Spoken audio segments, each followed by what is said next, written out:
magandang gabi sa inyo mga kasawi. Kamusta na po kayong lahat? Naway nasa mabuti kayong kalagayan. At mag-iingat kayo palagi mga kasawi. Ang tatlong ugali na ayaw ng isang babae sa isang lalaki mga kasawi. Ang una mga kasabi is lasinggero. Alam nyo ba ang mga kababaihan mabilis ma-turn off kapag ka lalaki ay lasinggero? Yung bang uuwi na lang sa trabaho, lasing pa ito, tapos lahat ng kaldero itatapon. Kapag walang itong hain, si Mrs. aba naman, lahat na lang ay itatapon, wala na siyang pakialam. Basta sisigaw at sisigaw ito kahit na walang niririmit na pera ay talaga naman lahat gagawin. Makainom lang ito is wala nang pakialam sa kanyang pamilya kung eto ba ay nakakain na or wala pa mga kasawi. Ayan yung ating una na ayaw ng mga kababaihan. Mga kasawi is nananakit. Alam nyo ba ang mga kababaihan ayaw na nananakit or physical talaga? Alam nyo ba kung bakit? Syempre, sino ba yung mga babae nagugustuhin ang isang lalaki kapag ka sinasaktan na sila, diba? Alam nyo ba, napakasakit kapag ka sa isang babae ay magkakaroon ka ng yung sasaktan ka, yung bubuhatan ka ng kamay. Syempre, hindi yun mawawala sa kanilang isip mga kasawi. Dahil bakit ba kung mahal ka kasi ng isang lalaki, bakit pa hantong sasaktan ka na, nananakit na siya sa'yo. So, ang ending parang nawawala na ng gana ang isang babae kapag kaganito yung tinatrato sa kanya ng isang lalaki.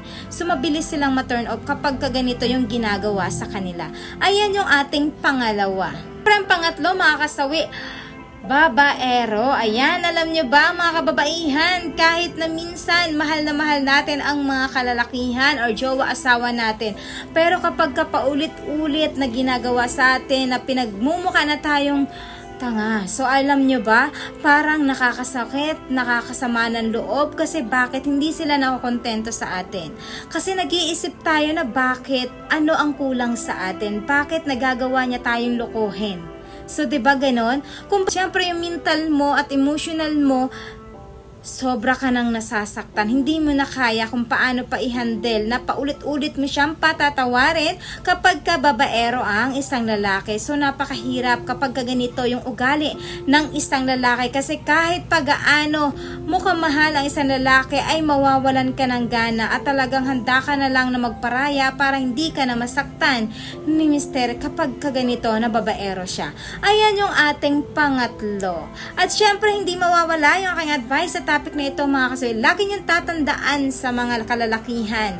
Kung talagang kayo ay mahal niyo ang isang babae, kailangan wag na niyong gawin ang 1, 2, 3 na ito para naman maging maganda ang pagsasama ninyo ni Mrs. Kung hindi kayo may pagkakaintindihan, kailangan pag-usapan ninyo. Wag niyo nang pahahabain pa ang inyong problema para naman magkaroon kayo ng awareness na ito yung ayaw ni Mrs., ayaw ni Mr. para magkaroon kayo ng pagkakaintindihan at haba ang pagsasama ninyo para hindi hahantong sa hiwalayan mga kasawi. Yan lamang po mga kasawi. Maraming salamat sa patuloy na pagsuporta nyo sa akin, sa walang sawang pag-share at pag-comment. Sa mga hindi pa po nakapag-subscribe, pwede na kayo mag-subscribe, pwede na rin kayo mag-follow para updated kayo sa topic ko araw-araw. Magandang gabi.